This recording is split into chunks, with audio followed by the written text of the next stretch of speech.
How exactly does someone go about building wealth? We all know of someone, whether a former schoolmate or classmate, whether a neighbor, or even just a popular person that we see on TV, who we know have very little formal education, if any, and yet he or she is actually rich according to the standards of the society or the country we live in. Also, we know of educated people out there, matter of fact, holders of advanced university degrees in different disciplines, who are actually struggling to make a living. They are living paycheck to paycheck. They are struggling to pay their rent, to get food on their plate, even to get clothing. Why is that so? We're gonna discuss that in this video. Also, on the positive side, with the high penetration of internet globally, we've all witnessed how people out there in different disciplines or industries, for example, athletics, entertainment, and so forth, are raking in crazy amounts of money annually, despite having little formal education, if any. Take a look at the NBA. You know, an example, Steph Curry, who is an American basketball player that plays for the Golden State Warriors in the NBA, rakes in a gross of 48 million US dollars. Another example, Brazilian footballer Neymar, who plays for the Paris Saint-Germain in France, last year alone raked in almost 50 million US dollars. In the entertainment world, we all know of Mr. Sean Corey Carter, popularly called Jay-Z. Last year alone, he raked in 470 million US dollars.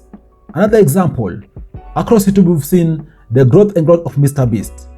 Last year, Mr. Beast was able to rake in 54 million US dollars.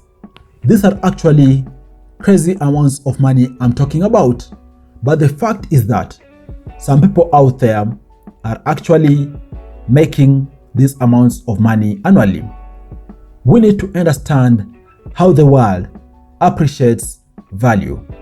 You see, the world is designed to reward value, despite someone's background or even level of education. If someone can bring value to the table, most likely the world is going to reward them for that. Of course, we all appreciate that education is very important. Matter of fact, education in some areas could propel you to that window of opportunity. But actually, it is the value which you bring on board that's gonna allow you to get into the door, to be able to interact with the greats in that particular sector and even have the opportunity to ascend to different levels of greatness in that particular field. That's why value is at the core of everything. By the way, there is really nothing new under the sun. Let's all have a flashback 200 years ago. We're talking about the year 1852 and the year 1864, where there were some of the key fundamental theories in evolution or biology which are applicable to this particular point in time. You know, we talk about the theory of Spencer around the population and also Charles Darwin theory, which articulated clearly natural selection. Both these theories converge to the point that in the struggle for life, it is those who are fittest that survive. And in this struggle of ours to make a living, it is those who have skills who are actually rewarded greatly, and they're able to live the lives they dream of. And in fact, they are making so much money that they are able to set up the generations to come. That tells us that for you to be favored, you need to ensure you work very hard to have value which the market can be able to reward.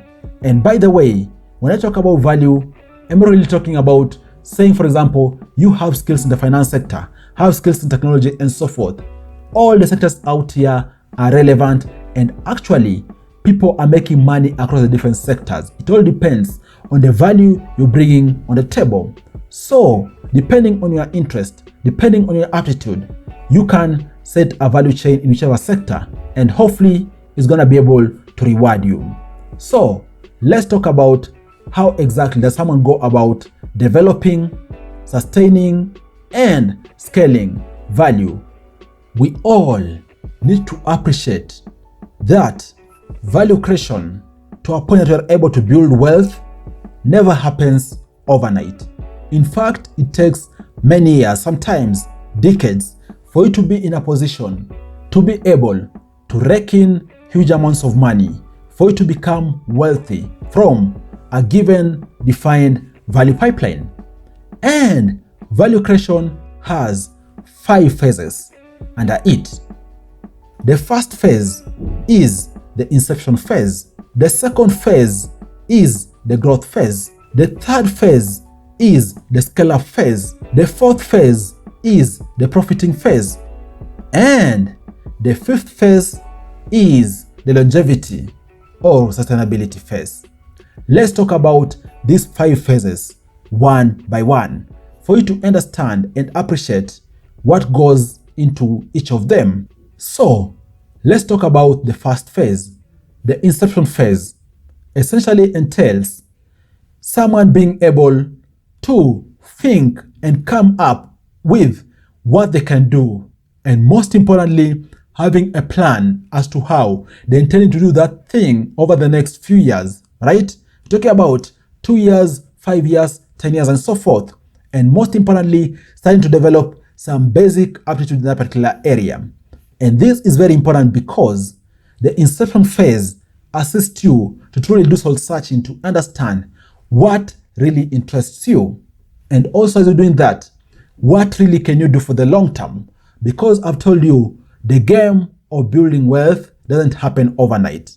So you need to delve in a space where you have real interest. And in fact, you're gonna most likely still have real interest 10 years to come, 20 years to come, and so forth. In other words, you cannot fake it.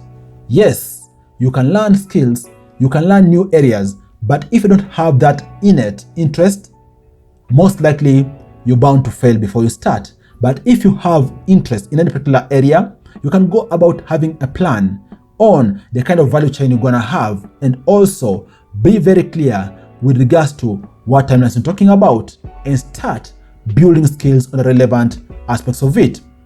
To give you an example, maybe you think you're gonna have a sustainable career in writing, for example, online writing, right? What is gonna entail you to reach there? For example, you're gonna have a multi-year plan, maybe 2 years, 3 years, 5 years, 10 years, and so forth.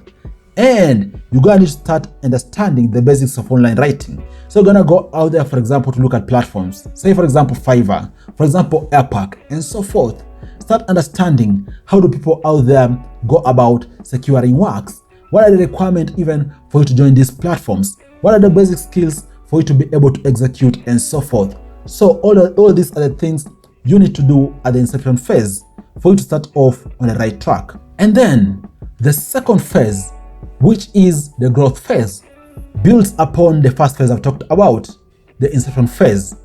In the growth phase is actually where you essentially catapult your skill level. Of course, at the inception phase, you start understanding what are the basic things you require. But now, in the growth phase, you take it from 0 to 100. It's gonna take months, it's gonna take a few years, but you need to be very dedicated to that mission, whereby you upskill your skills across the different areas which is required in a particular field, for you to be able to say confidently all your skill levels are past the intermediate level. That way, you're gonna be able to put yourself in a position to compete with the best, right? And also, as you're doing that, also work simultaneously to build your image, to build your brand, because it is your brand coupled with the skills you have that are gonna differentiate you from the competition. And if you're able to get these two things right, chances are you're gonna have your own path. So in the growth phase, ensure you go hard to build your skills and also work on your image and branding. And now, the third phase which is the scale-up phase. This is the phase at which you already a master of the skills required in a particular area, right? You have your brand solid. You're gonna realize that as one person, more so in case the kind of area you've chosen requires you to be there as a person. You gotta realize you only have few hours a day. We're talking about each person only having 24 hours out there. So this is the phase at which you're thinking about how can you scale up, scale up your output and also potentially be able to scale up your revenue. This is the stage at which you build teams, okay? Stage at which you build strong networks. Through building a team, you're gonna be able to have people on board who you choose based on the skill level or they're bringing up onto the table. And then these people are gonna be able to expand the output you are able to produce as one person. That's why we see people out here incorporating their different companies, and then coming up with schemes to employ people who are gonna assist them in different areas. Through this, you're gonna be able to expand your output levels by paying people out there who have skills to support your mission, to support your output. In return, hopefully you're gonna be able to scale your revenue. And as you're doing that, also ensure you're building very firm networks in the industry. Very firm networks which are gonna ensure your revenues are guaranteed, or at least you have leads towards where you're gonna get works, and hopefully over time your revenues are gonna continue increasing because you're gonna have the best customers who are gonna keep your business running, and over time you're gonna be adding onto this base of clients. And then the fourth phase in the value creation pipeline is the phase of profiting. If you have realized up to this particular point in time I haven't talked about profit, it's because I'm being realistic. For businesses out here to be able to break even, for them to say they are making profits, it's gonna take some time. For some, they are likely to take some months. For others, it's gonna take a few years. And even for a good percentage of them, it's gonna take many years for them to be able to break even. In other words, for you to be able to say you are bringing in money beyond your running costs, way beyond what you invested in that particular business, which by the way is gonna take lots and lots of hard work. It's gonna take lots and lots of dedication for you to be able to break even in all the areas. Whether you're talking about just the base profitability, whether you're talking about you being able to recoup your time, whether you're talking about you being able to grow your brand and also this brand to be able to cover its own running costs and so forth. So profitability is gonna take time, and that's why I've said it is actually the fourth phase in this value pipeline. And by the way, that is the mistake most people out here make. They go in a given area with a mindset of making money for them to be able to cash out, which it never works like that. The starting point is that you need to go to any given area with a mindset of bringing value, with a mindset of having impact, with a mindset of improving lives. If that's the mindset, most likely making money, even though it may take long, is gonna come at a particular point in time. But if you go in there with a mindset of just making money, most likely you won't make money, and worse off, you're gonna fall off as soon as you start. So profitability is the fourth phase and the point at which you're gonna be able to break even. And then the fifth and last phase is the phase called sustainability, or you thinking about longevity of your business. Yes, you started your business, you have the best skills, you've grown well, you've reached a point whereby you're making profits and so forth. So the fifth phase is the phase at which you are thinking about the longevity of your business beyond you as an individual. The longevity of your business beyond generations to come and so forth. By the way, this is the phase at which people go beyond just being profitable to becoming wealthy. This is the point at which people evoke investing strategies. This is the point at which people think about long term when they're going about making an investment or even transacting. This is the point at which people are thinking about strategies they can use out here to compound their return over and over. Having said that, these are some of the simple tricks you can use because money is coming in. So it's upon you to think about how you can actually make this money that's coming in work for you more. That's why investments are out there. We're talking about, you could be, for example, having primary interest in hospitality, but you know of other investments out there, for example, in the financial markets, right? Once you get your profit, once you get your monies, of course, you're going to be able to sort your running expenses and so forth, cover your brand and so forth. The remaining, put it in good investments. For example, in the stock market, you can invest in stocks, right? In the financial sector too, you can invest, for example, in different assets, for example, dive in Forex, dive in real estate, open other businesses and so forth. Invest in different areas, invest for the long term, diversify your portfolio to ensure you cover your risk across the spectrum of investment, and most importantly, use the element called compounding. Don't cash out your returns from these other investments. Let them grow and grow over time.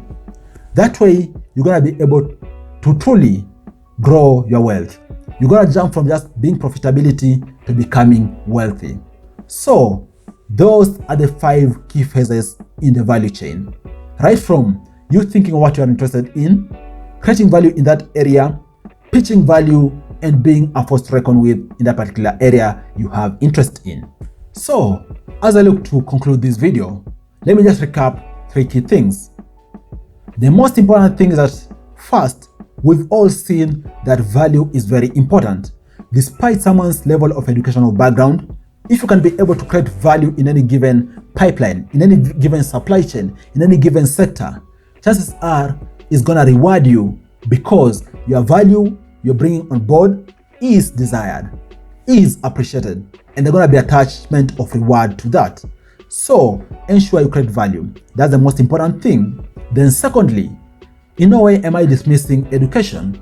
Yes, education is important out there, but also need to understand just beyond book knowledge, you need to have the real skills, be able to execute what you've got in class in the real world. That way, this is going to be your unfair advantage towards creating a given value pipeline. And then, as you're doing that, the third and most important thing, which we all need to understand and appreciate, is that for you truly to be able to build wealth in any given sector, industry out there, it's going to take time. It's going to take dedication. It's going to take hard work. It's going to take sleepless nights.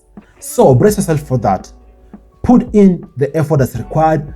Go all the way in, and hopefully, after some time, I'm talking about a few months, a few years, and so forth, whatever you put your effort in is going to be able to reward you. The market, the world is going to be able to reward you because of the value of bringing on board, and you're going to have reached a point whereby you are a force to reckon with. And automatically, you're going to get your return, profit, you being able to build wealth, and so forth. So, these are the 3 key takeaways. By the end of the day, it is value which holds someone's destiny in this world. In case you are at a point where you're not sure what to do with your life, just know that you need to build value. People may say a lot of things out here. People may compare you to other people out there. But other people out there have built their own value pipelines. Build your own, and the market is going to be able to reward you. Thanks a lot for watching this video. My name is Afagza Sifuna, and as always, I'm out here sharing with you awesome videos regularly. Cheers and see you next time.